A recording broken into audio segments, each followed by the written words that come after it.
she swore to me that she heard soft piano music in the breeze, and she said it was very pretty, and she described it as sounding like a memory, which is a pretty interesting way to describe music.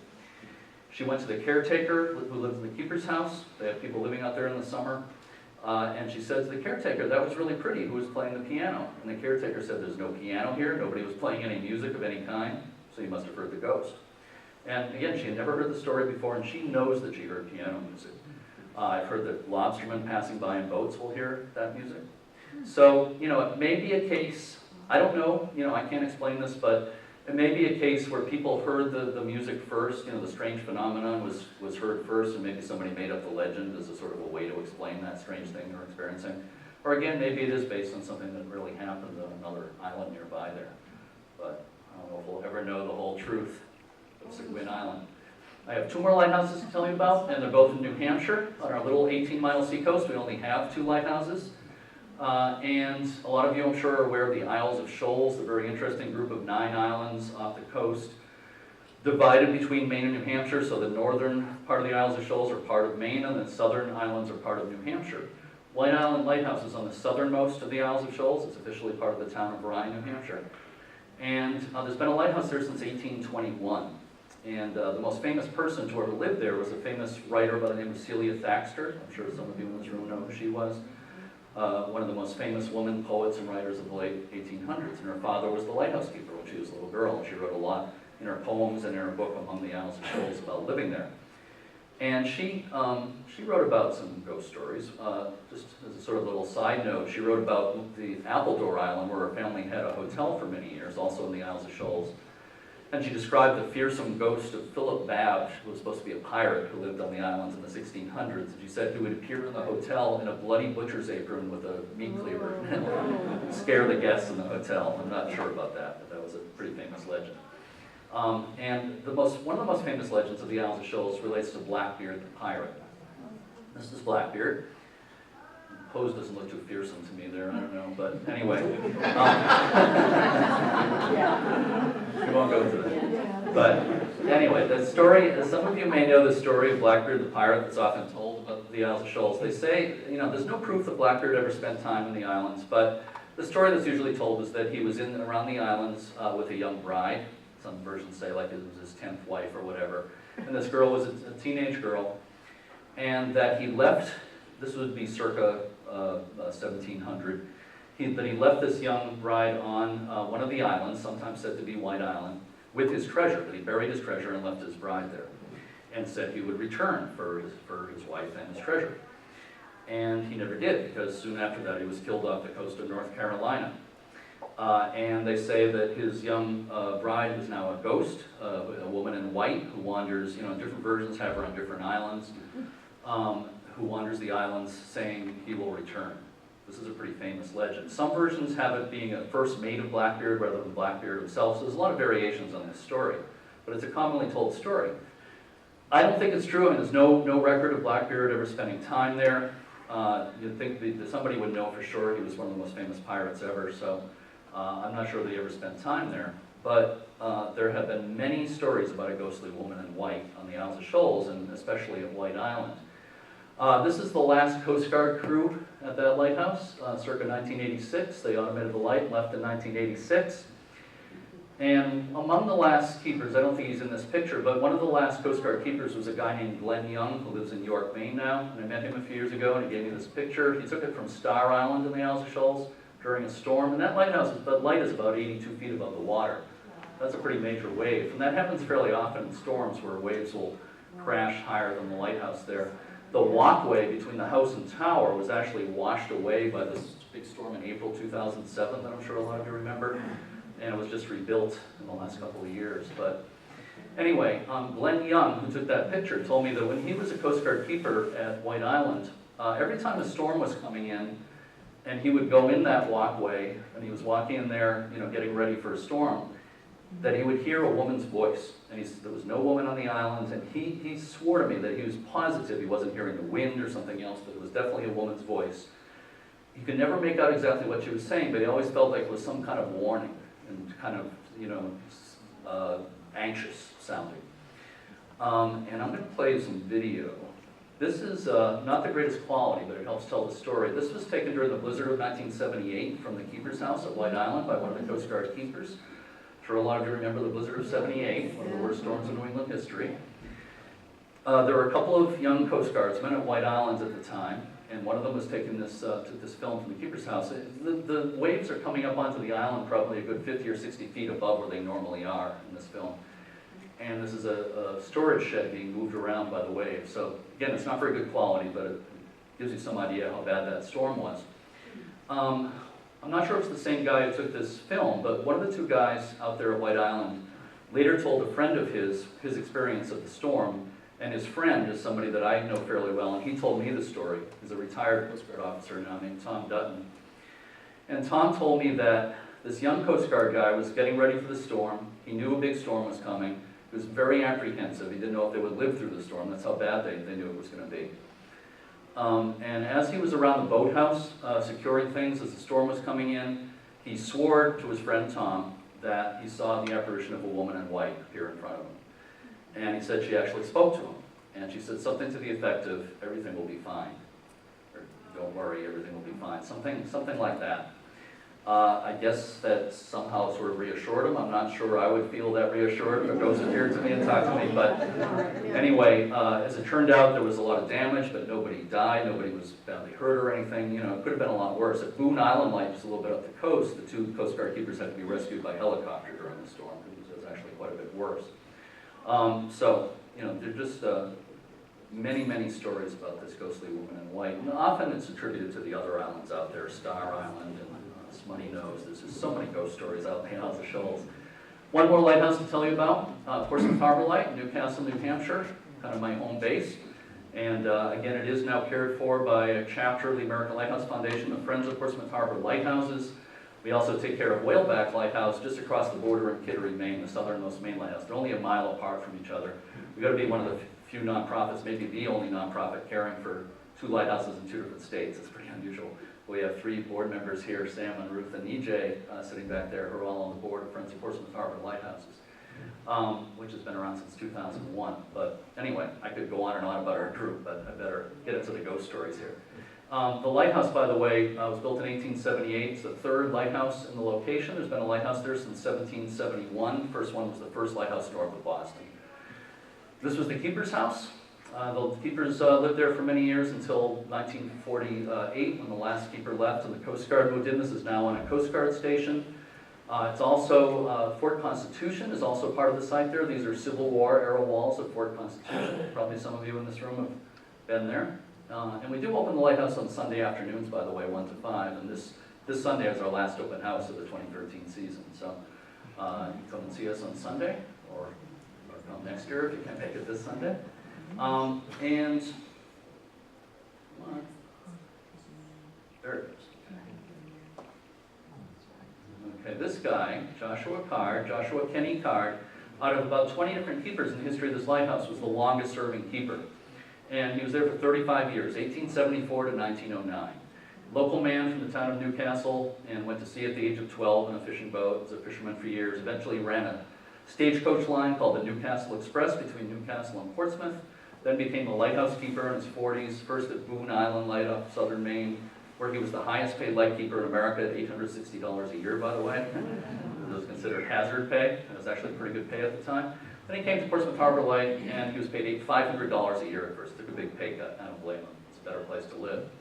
You see the old fog bell used to be on the side of the lighthouse there. So he became a fixture there. They say that the lighthouse was like his baby, and he loved showing people around there. And you don't see it, for some reason it doesn't have it in this picture, but normally this old lighthouse service uniform that he's wearing would have the letter K in the lapels. They're stood for keeper, of course. Seems obvious.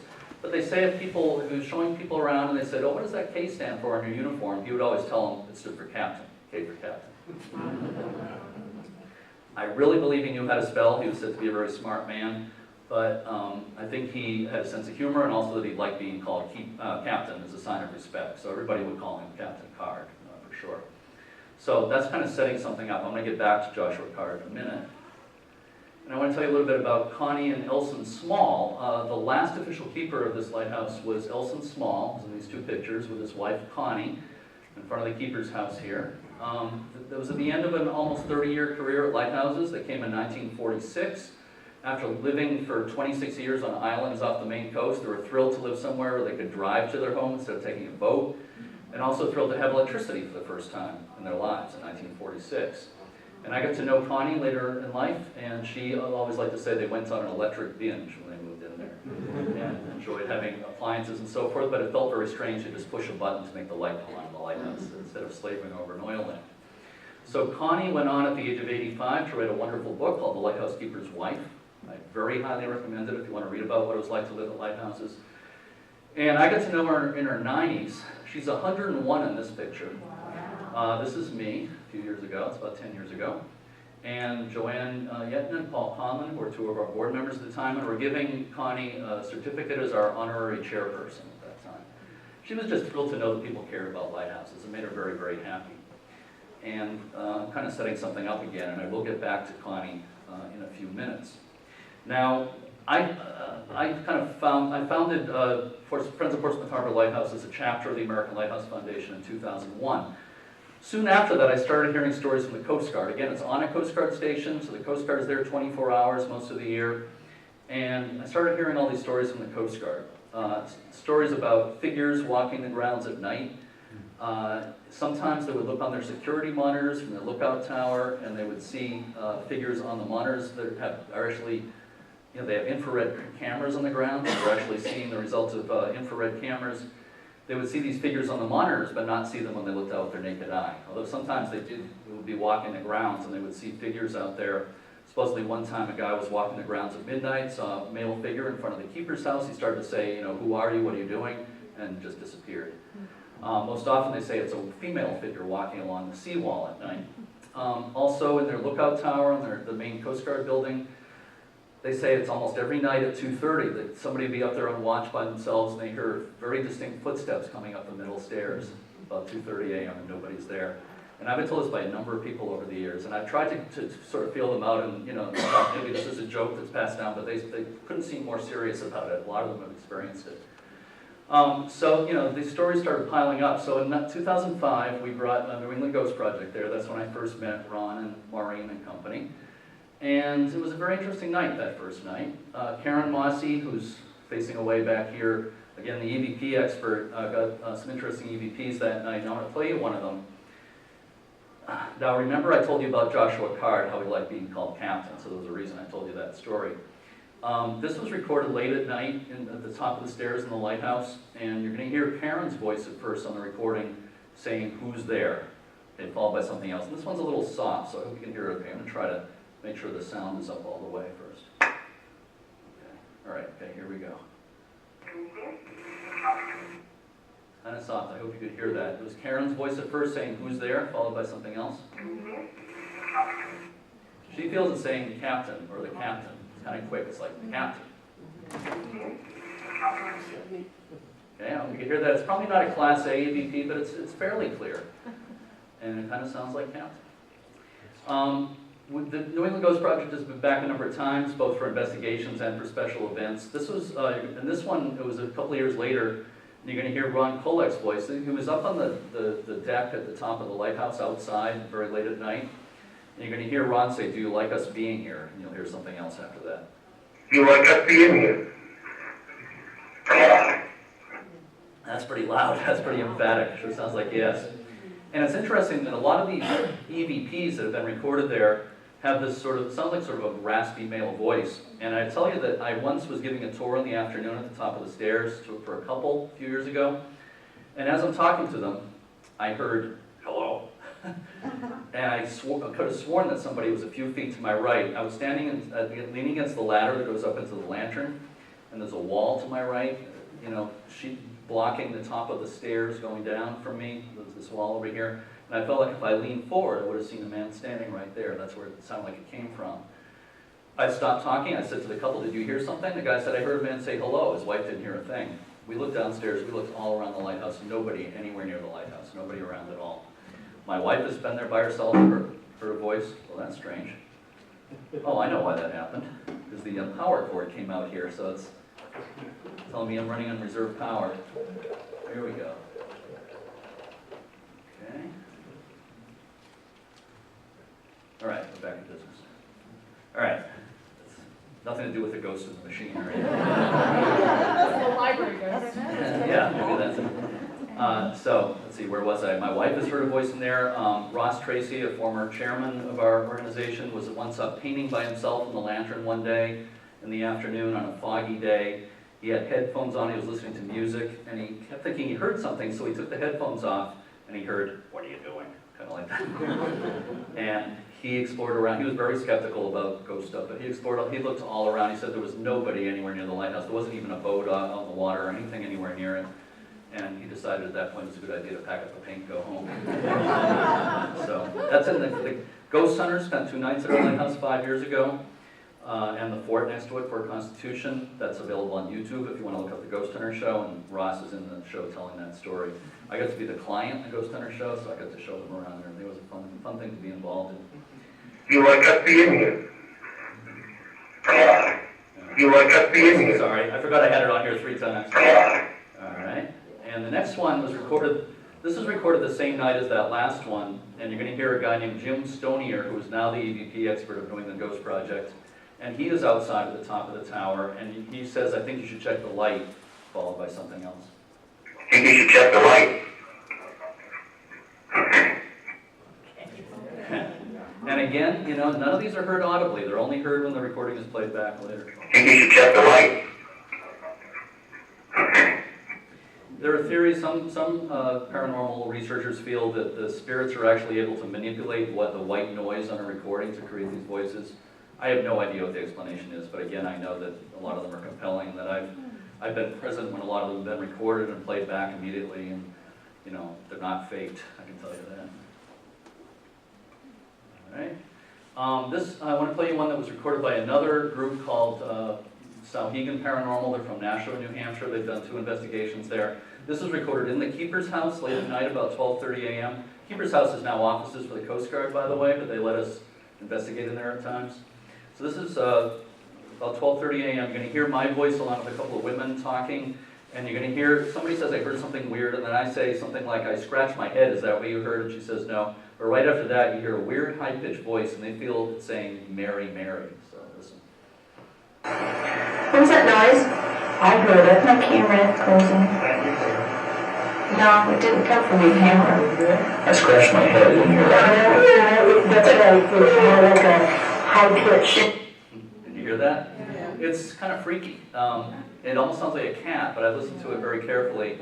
It's best; these things are best listened to with like headphones, but it really sounds like a voice saying "Mary, Mary." It's hard to tell if it's male or female. It kind of sounds like it's in distress, sort of. But anyway, there are a number of Marys who lived there over the years. A wife of a longtime keeper, for one, so we don't know what that's all about. But Fort Constitution, next to the lighthouse. Did I skip a slide here? Yeah, I did. Fort Constitution is right next to the lighthouse, and there's been a fort there since 1631.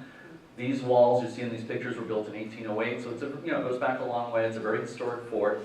And these pictures were taken during a nighttime investigation, not investigation, but a nighttime tour a few years ago by a woman on the tour. She's inside the fort, looking out through the main entryway that goes out to the Coast Guard station. Nothing was going on. It was about 11 o'clock at night. No motion at all of any kind out on the Coast Guard station. And she just snapped a digital camera a couple of times, and she got these pictures. And nobody's been able to give any, reasonable explanation other than these being paranormal in some way. Looks like a green mist kind of flying through the entrance to the fort here. So if anybody has any ideas about what that is, please let me know. One of those was shown in the Ghost Hunter show, but they had the woman who took it, Veronica Pollock, talking about one of the pictures, and they showed the wrong picture. So what she's saying has nothing to do with what they're showing on the screen in the show. So, but anyway, the thing on the right here is a broadside that from 1809. There was an explosion in Fort Constitution on the 4th of July, 1809, that killed 10 people, an accidental explosion. They were going to fire a salute as part of a 4th of July celebration. Soldiers put powder on the ground to dry because it was damp. It somehow ignited. 8 people were instantly killed. That's why there's 8 coffins here. 2 more died from their wounds eventually. A lot of people lost limbs. It was just considered one of the most... The commander of the fort, Colonel Wallback, said it was the worst thing he'd ever seen, and he had been in the Revolution. Several of the ones who died were local children. So just a terrible, terrible thing. And a lot of people feel that supposed paranormal activity in the fort relates to that explosion. This picture was taken during Seguin paranormal investigation in August 2011. This woman here, as she's walking through the fort, and what time was it? About 10 o'clock at night.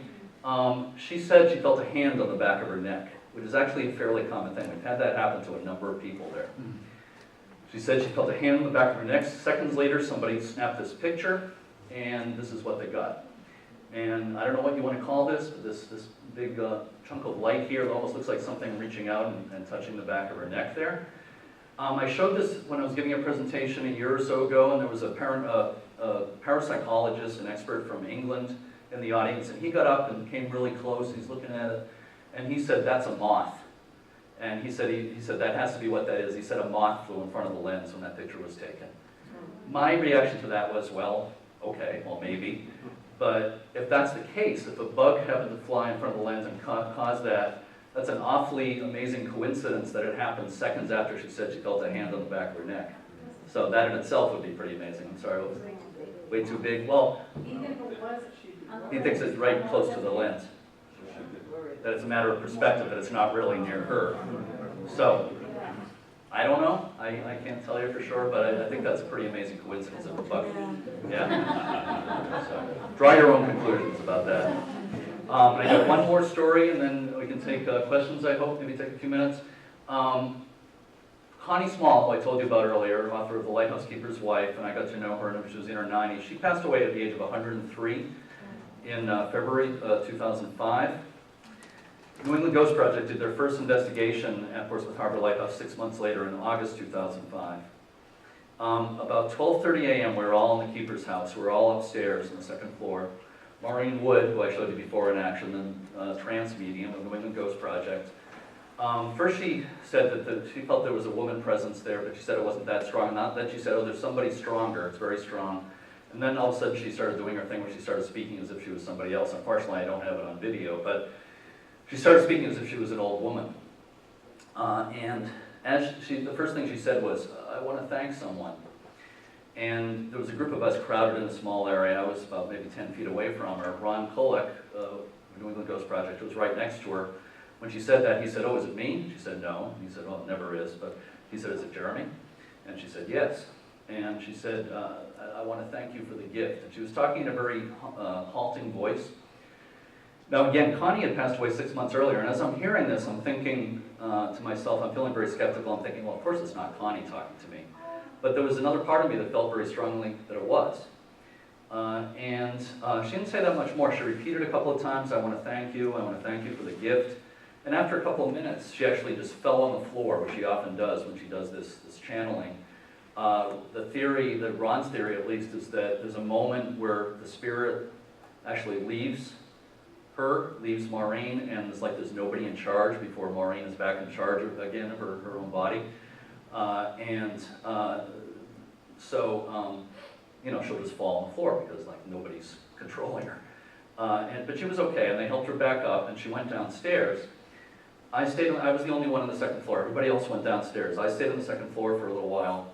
We had another volunteer there that night named Roxy, and she came upstairs. And she was kind of shaken up, and she came upstairs. And she said, you won't believe what Maureen just said to me. Maureen said to Roxy, Connie wants to thank you for the big pink flowers.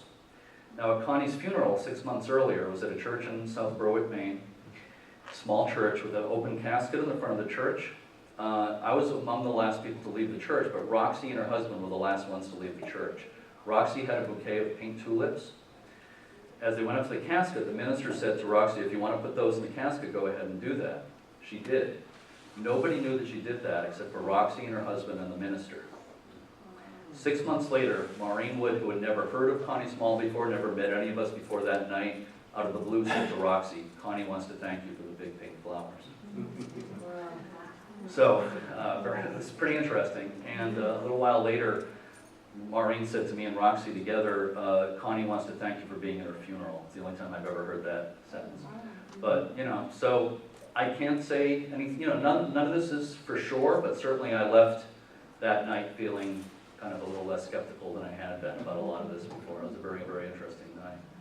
So sometimes I get a little emotional talking about that story too.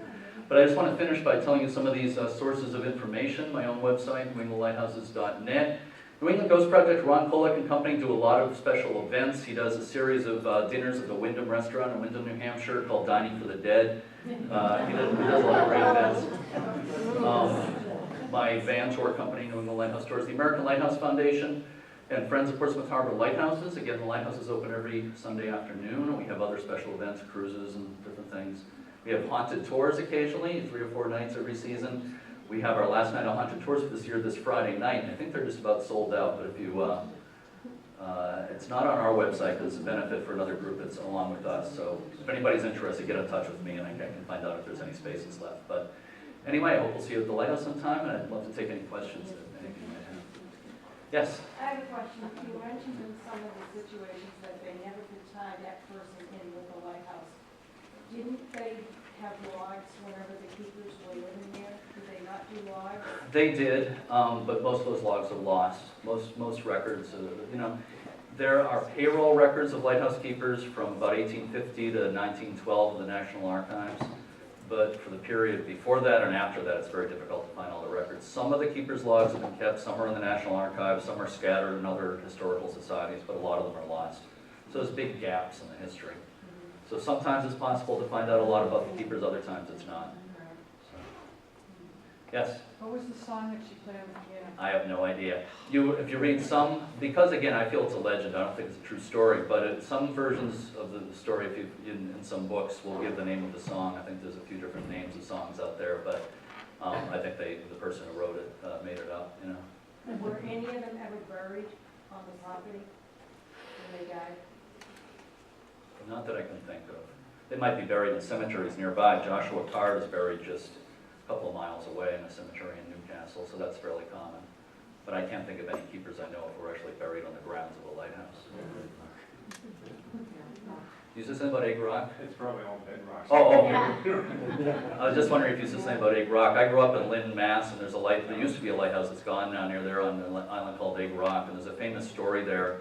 It's not a ghost story exactly, but it's kind of an interesting macabre story about that a keeper's wife died in the winter, and he couldn't, because the seas were rough and there was ice around and stuff, he couldn't get his wife's body to shore right away, so he stored her in a storage shed for the winter, kept her in cold storage, and then rode her when the thawed a little bit, he took her to shore, and they say that he buried his wife in the morning and went back to visit an old sweetheart and had the same minister who buried his wife marry the two of them before he went back to the island later that same day. Yes? I've always heard that there is a murder on Knuckle Light. Is that a lighthouse? I have never heard any such thing. In fact, I've never heard any ghost... There was a murder, or you didn't hear that it was haunted? No, both. Oh, okay. I've never heard anything, and I know all the history of all the keepers of the Knuckle Light, so I would be extremely surprised if there was ever a murder there, but I really don't believe there was. The only ghost story I know related to the Knuckle Light is there's a ghost ship story of a ship bark, the Isidore, right near there in 1842. They say it's seen going back and forth with a skeleton crew. But there's so many of these stories around, and maybe there's something I don't know about, but there's a lot of legends floating around, and sometimes they may be based in truth and sometimes not. But I've never heard about a murder at the Noble. Is there a lighthouse in like southern Maine or New Hampshire where a murder did occur or not? Yes, actually. Yes, there is. I'm always there's so many stories that I'm always tinkering with this presentation. I can't get it all in. There's a lighthouse called Wood Island Light off of Biddeford Pool, Maine, that has a very famous murder-suicide that really happened, but it wasn't actually directly related to the lighthouse. It was on the island. There was a fisherman, one fisherman paying rent for a shack to another fisherman living on the island, and the fisherman who was paying the rent to the other one went to shore and got drunk, came back, and there was a confrontation with a shotgun, and he shot the other guy, who was a local sheriff's deputy, and killed him, and then killed himself. They say he went to the lighthouse keeper and confessed to what he had done, and the keeper said, you have to give yourself up, and instead he went back to his shack and killed himself. And there's a lot of ghost stories there. New England Ghost Project has done a couple of investigations there. I wasn't able to be with them, that's part of why I don't talk about it in here. But they had some very interesting results. It was written up in the Boston Globe, their investigation at Wood Island Lighthouse. So that may be one you're thinking of. Boone Island Light also. Sometimes I include Boone Island Light in my presentation, which is off of southern Maine. Famous shipwreck there that involved desperate measures of some of the men to stay alive, if you get my drift. And a lot of ghost stories there as well. So there's way too many of these stories to tell in one lecture. But anybody else? Yeah? Did they have any rules about alcohol consumption for the lighthouse keepers? I would think, Yeah, oh yeah, sure they did. wives getting bored, I think people would do murder, suicide pretty regularly. Well, it's funny you say that. Yeah, they did have rules against alcohol, although I know, I probably shouldn't say this since this is being recorded, but I know there were cases where some of the Coast Guard guys, you know, in later years might see cases of beer and stuff to the lights. But as a rule, they weren't supposed to be doing that. There are stories about lighthouse keepers at some of these more isolated lighthouses going nuts and there were suicides. There were attempted suicides. There were cases of keepers attacking each other. One was a lighthouse in Rhode Island called Whale Rock, where one keeper attacked the other one with a knife in the top of the lighthouse. They wrestled for it. The knife went bouncing down the stairs. The head keeper who was being attacked climbed out the top of the lighthouse, went down the side of the lighthouse by rope, and got away in a boat. The other guy fired a shotgun at him and then chased him in another boat. And there was definitely alcohol involved in that story, there's no doubt about it. The head keeper got to shore, found a horse, rode to the nearest farmhouse, told authorities, and they went out to apprehend the crazy drunk keeper. And the guys who went out to apprehend him said that when they got there, they saw him dancing wildly and throwing plates and utensils off the top of the lighthouse. So they waited until they slept it off and got him the next day. That was the end of his lighthouse career. But that's not been unusual. I've run into a few stories sort of like that. You know, lighthouse keeping in general wasn't as romantic as people think. It was tough at those isolated stations. Yes. Burnt Island, Maine. Yeah, it was by Harbor. I have been there. Yeah. I stayed out there this summer, and, Uh-huh. and I know that they tried to investigate it, but the woman that it has taken over that Elaine area. Jones, Yeah. the director. She said, I don't want to know. It's all about that. I've actually asked her about that. She said, I don't know. She told me the same thing. It's so funny. Yeah. And I'm like, oh, come on, it'd be great. And I was like, no, I don't want to know. So Yeah. of course, when I was out there, I was like, You, come on, where are you? anything Come on. odd? Nothing odd. All Yeah. because it's got a horn that it sounds like a '66 Chevy or something. Every 10 seconds, the thing went off for about 2 days. So it was kind of hard to, Yeah. in moving parts. It's a beautiful place, that's for sure. But it was pretty cool. Yeah. I've known Elaine for years. Yeah. I mean, I took lots of pictures, so I kept looking at them. If there was anything in there, but I haven't seen anything. Yeah. Almost any lighthouse, if you dig deep enough, will have some ghost stories in there somewhere. And I just want to make it clear, once I gave this lecture and a guy in the audience said to me, well, how come it's just lighthouses that are haunted? Why aren't other buildings haunted? I just want to make it, I'm not claiming that. You know, there are ghost stories all over the place, but lighthouses happen to be among the older buildings in our communities, and there's something about them that just seem to have so many of these stories, but they're certainly not the only places that have these stories. You had another question? What did they do all day long? I mean, I know like they had to be fire burning way back when, but what were the responsibilities? Yeah, well, number one thing of being a lighthouse keeper is the light is on sunset to sunrise, no matter what. You know, it didn't matter if there was a hurricane or somebody was sick or whatever it may be, the light had to be on. Number two is the fog signal had to be going. If it was foggy, a lot of them had fog bells or later different kinds of horns. In some cases, the horns required shoveling coal into a boiler, and the bells required cranking up a clockwork mechanism every couple of hours. So that sound signal had to be going if the visibility was bad. They also had to keep all the buildings immaculate. They would have surprise inspections. A lighthouse tender would arrive with a district inspector, and they'd do a white glove inspection. And if everything wasn't perfectly tidy, they would be graded down, and they could be fired if they had enough bad marks. So everything had to be absolutely perfect. And they also would often keep an eye out for boaters in trouble and stuff like that. There were a lot of rescues that lighthouse keepers performed of, shipwreck victims and people in boat accidents and stuff. They weren't necessarily expected to go way above and beyond in that area, but they did all the time. So there was always stuff to do, but a lot of them had hobbies. A lot of them were artists or wood carvers or musicians. A lot of them played music. A lot of the families at lighthouses would have musical get-togethers, and they'd all play instruments and sing, and that was pretty common. So they found ways. They made their own fun. It was a lot of work, but there was a lot of spare time too, for sure. Anybody else? Yeah. Do you charge an admission for the tour on Sunday? At our open houses on Sundays, we ask for a suggested donation of $4 for adults, $2 for children. It's not required, but it's suggested. 1 to 5, yeah. And I think the three back here, Sam and Ruth Knowles and EJ Warren and I will all be there on Sunday, right?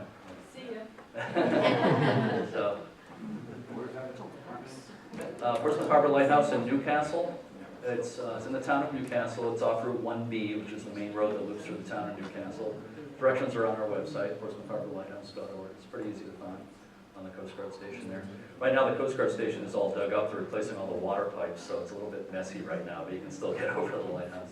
You park outside the station or walk in. It's just a few minutes walk. You get to climb to the top. You get to see. Say that again? Coast Guard station open was shut down. Yes. Yeah, Coast Guard Auxiliary is not in operation, but the Coast Guard station, they're considered essential personnel, so they're there. Well, thank you all very much.